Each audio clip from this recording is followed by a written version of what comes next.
கரெக்டான அளவு ப்ளவுஸை தான் நான் வச்சு மார்க் பண்ணி கட் பண்ணி தைக்கிறேன். போடும்போதுமே அது கரெக்டாக இருக்குது.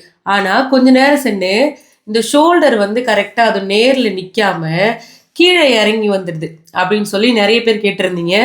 அதுக்கு என்ன காரணம்னா ஒரே ஒரு ரீசன் தான். அது என்னன்னா உங்களுடைய கிராஸ் லென்த்து. அது நீங்கள் கம்மியாக எடுக்கும்போது தான் அது வந்து மேலேருந்து கீழே இறங்கும்.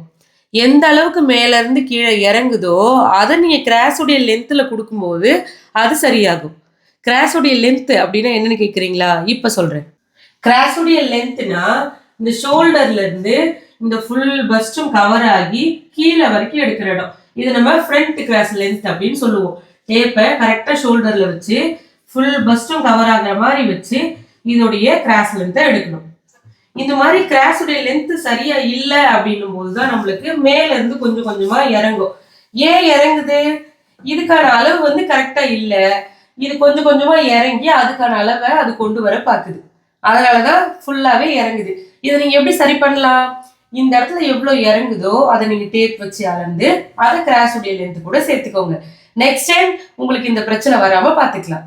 இன்னொரு முக்கியமான விஷயம், பிளவுஸ் தைக்கிறதுக்கு அளவெடுக்கும் போது கண்டிப்பா பிரேசியர் போட்டு இருக்கணும்.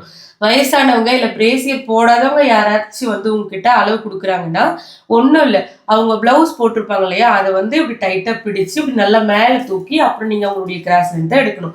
அப்போதான் அது கரெக்டாக வரும். நம்மளுடைய ஸ்ரீஜா உலகம் டைலரிங் ஆப்பில் 3 டாட் ப்ளவுஸ் கிளாஸ் இருக்குது, பிரின்சஸ் கட் ப்ளவுஸ் கிளாஸ் இருக்குது, அதே மாதிரி சுடிதார் கிளாஸும் இருக்குது, மேக்ஸி கிளாஸும் இருக்குது.